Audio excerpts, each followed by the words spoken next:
আসসালামু আলাইকুম, আমি জুবাইর হোসেন আছি আপনাদের সাথে ওয়ার্ডপ্রেস ওয়েবসাইট ডেভেলপমেন্ট সিরিজের দ্বিতীয় টিউটোরিয়াল নিয়ে। এই টিউটোরিয়ালে আমরা শিখব ওয়ার্ডপ্রেস ওয়েবসাইট ডেভেলপমেন্ট লোকাল সার্ভারে করার জন্য কী কী আমাদের সফটওয়্যার প্রয়োজন এবং সেই সফটওয়্যারগুলো কোথা থেকে ডাউনলোড করা যায় এবং কিভাবে ইনস্টল করতে হয়। তো খুবই সহজ এবং খুবই সিম্পল। আমাদের মাত্র একটা সফটওয়্যার প্রয়োজন, সেটা হচ্ছে জ্যাম্প। জ্যাম্প হচ্ছে একটা লোকাল সার্ভার সফটওয়্যার। এটা ওপেন সোর্স সফটওয়্যার, মানে হচ্ছে ফ্রি। আপনারা ফ্রিতে ডাউনলোড করতে পারবেন এবং ইনস্টল করতে পারবেন, এবং জ্যাম্পের মাধ্যমে আপনারা আপনাদের নিজের কম্পিউটারটাকে হোস্টিং বানাতে পারবেন। লাইক যদি আমরা কোনো একটা ওয়েবসাইট লাইভ করতে চাই বা লাইভ সার্ভারে লাইভ করতে চাই, তাহলে আমাদেরকে অবশ্যই একটি হোস্টিং প্যাকেজ লাগে। অর্থাৎ আমাদের যে থিম আমরা ইনস্টল করব, আমরা প্লাগ ইন যে ইনস্টল করব, বা আমাদের ভিডিও, ইমেজ বা কন্টেন্ট, ওয়েবসাইটের যে কন্টেন্টগুলো আমরা ওয়েবসাইটের ভিতরে ইনপুট করব, সেই কন্টেন্টগুলো কোথায় স্টোর করবে? একটা ডাটাবেস, আর সেই ডাটাবেসটাই হচ্ছে হোস্টিং।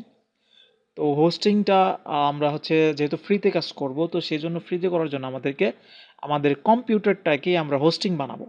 তো হোস্টিং বানানোর জন্য আমাদেরকে একটা সফটওয়্যার লাগবে, সেটা হচ্ছে জ্যাম্প। অলরাইট, তো জ্যাম্প ইনস্টল করার জন্য প্রথমত ডাউনলোড করার জন্য যেতে হবে গুগল ক্রোম বা আপনাদের পছন্দ মতো যে কোনো ব্রাউজারে। এরপরে গুগলে গিয়ে সার্চ করতে হবে জ্যাম্প ডাউনলোড, অর শুধু জ্যাম্প লিখে সার্চ করলেও আসবে। তো এরপরে যে অফিসিয়াল ওয়েবসাইটটা আছে সেটাতে ক্লিক করেন।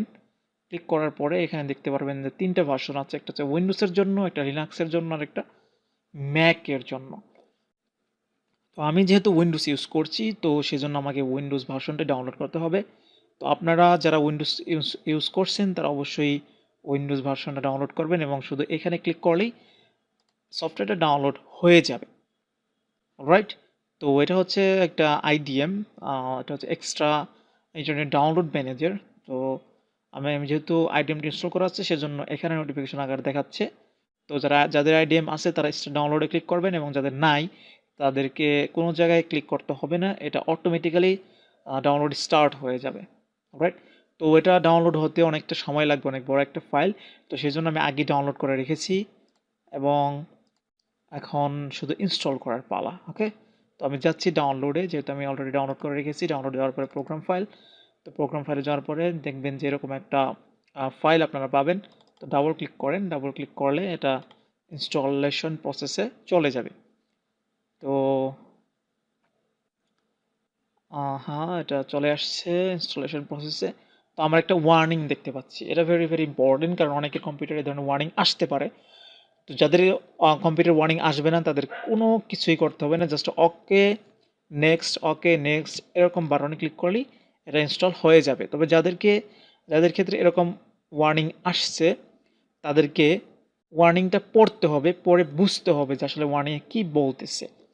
তো আমি যদি ওয়ার্নিংটা পড়ি, তাহলে এখানে ওয়ার্নিংয়ে বলা আছে যে একটা প্রবলেম অলরেডি ক্রিয়েট হয়ে গেছে, লাইক আমার একটা account control on your systems of functions of Xampp are possible restricted.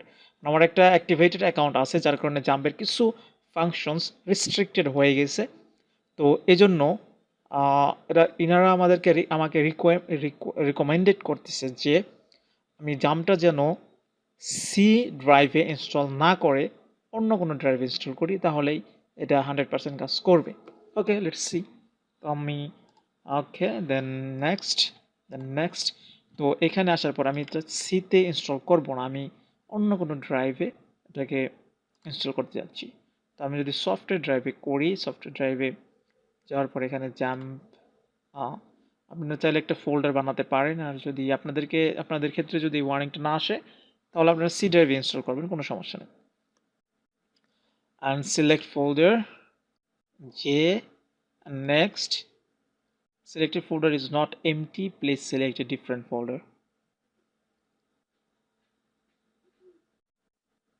Alright, তো দেখতে পাচ্ছি কোনো একটা প্রবলেম হচ্ছে। তো নো প্রবলেম, তো আমি এখানে একটা ফোল্ডার ক্রিয়েট করছি। ফোল্ডারের জায়গায় আমি লিখছি জ্যাম্প করার পরে আমি জ্যাম্পটা সিলেক্ট করে দিচ্ছি, এবং জ্যাম্পটা সেম ফোল্ডারটা সিলেক্ট করে দিলাম। এরপরে নেক্সট। ওকে, তো এবার কিন্তু আমাকে ওই নোটিফিকেশনটা দেয় নাই, কারণ সেক্ষেত্রে তখন একটা সফটওয়্যার এক্সট্রাক্টেড ফোল্ডার ছিল, যার কারণে এটা ওই ধরনের নোটিফিকেশন আমাকে দিচ্ছে। তো এখন যেহেতু নেই, তো সেক্ষেত্রে ওই নোটিফিকেশন আমাকে দেখানো হয় নাই। তো এটা ইনস্টলেশন প্রসেসে চলে গেছে। তো আমরা যদি এখানে আইকনে ক্লিক করেই দেখতে পাবো যে set up is now ready being install jump on computer, next, and now it is starting two install. তো এটা এখন ইনস্টলেশন প্রসেসের মধ্যে আছে। এটা কিছুটা সময় নেবে, যেহেতু একটা বড় একটা সফটওয়্যার, তো এটা কিছুটা সময় নেবে, ধৈর্য ধরতে হবে এবং এরকমভাবেই আসলে ইনস্টল করতে হয়। কোনো ধরনের ঝামেলা হওয়ার কথা না। যে ঝামেলা হয়েছিল সেটা আমি ফিক্স করে দিয়েছি। তো যাদের ক্ষেত্রে ওই নোটিফিকেশনটা আসবে বা ওয়ার্নিংটা আসবে, তারা অবশ্যই অন্য কোনো ড্রাইভে নতুন একটা ফোল্ডার ক্রিয়েট করে, যে ফোল্ডারের ভিতরে কোনো কিছুই থাকবে না, কোনো ছবি বা কোনো ফোল্ডার থাকবে না, একদম ফ্রেশ একটা ফোল্ডার ক্রিয়েট করবেন অন্য একটা ড্রাইভে। সেই ফোল্ডারের ভিতরে আপনারা জাম ইনস্টল করবেন, আশা করি ইনস্টল হয়ে যাবে। আর যাদের ক্ষেত্রে ওয়ার্নিংটা শো করবে না, তারা ডিরেক্টলি সি ড্রাইভেই ইনস্টল করতে পারেন, কোনো ধরনের সমস্যা হবে না। ওকে, ওকে, আমরা কিছুক্ষণ ওয়েট করি। আমি ভিডিওটা এখানে শেষ করছি না, কারণ এই ভিডিও শেষেও কোনো প্রবলেম হতে পারে। তো যারা নতুন আসলে তাদের তো প্রবলেমের শেষ নেই, তারা আসলে কিছুই বুঝতে পারে না। তো যার কারণে আমি মানে সম্পূর্ণ ইনস্টলেশন হওয়া পর্যন্ত আমি ওয়েট করতেছি, এবং কি কি নোটিফিকেশন আসে সেগুলো সলভ করার জন্য আমি প্রস্তুত। তো আপনারা ধৈর্য সহকারে একটু দেখুন, দেখলে হয়তো বা বুঝতে পারবেন। যদি মিস করেন তাহলে নেক্সট টাইমে কোনো প্রবলেম হলে তখন আপনাদের জন্য ফিক্স করাটা অনেকটাই প্রবলেম হয়ে দাঁড়াবে। অলরাইট, তো আমরা কিছুক্ষণ ওয়েট করি, দেখি কোনো ইরর শো করে কিনা বা ওয়ার্নিং শো করে কিনা।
তো এই সফটওয়্যারটা ইনস্টল করার শেষে আপনাদের কম্পিউটারটা অটোমেটিক্যালি রিস্টার্ট হতে পারে।